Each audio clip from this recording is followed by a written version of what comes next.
السلام علیکم ورحمۃ اللہ وبرکاتہ۔ قابل احترام بزرگوں اور دوستوں، یہ دیکھیے کتاب توحید کا قلعہ، پیج نمبر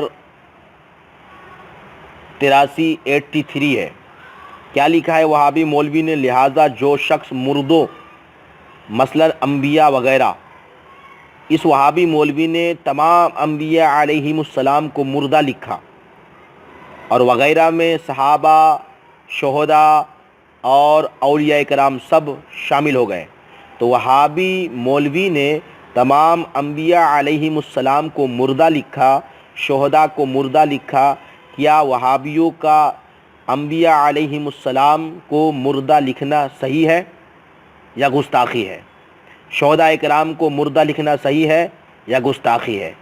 قرآن کریم جب ہم پڑھتے ہیں سورۃ البقرہ آیت نمبر 154، سورہ آل عمران آیت نمبر 169، تو اللہ تعالیٰ فرماتا ہے کہ جو اللہ کے راستے میں مار دیے جائیں انہیں مردہ نہ کہو۔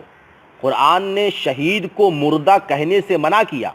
وہابی نے یہاں پر شہید ہی نہیں بلکہ انبیاء علیہم السلام کو بھی مردہ لکھا۔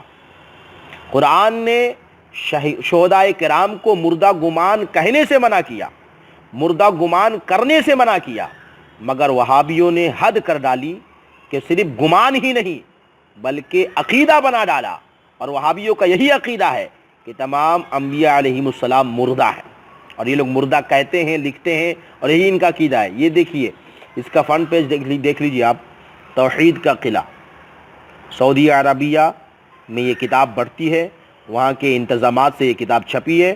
یہ 4-5 وہابی مولویوں کا مضمون ہے اس کتاب کے اندر، دارالقاسم سے یہ کتاب چھپی ہے۔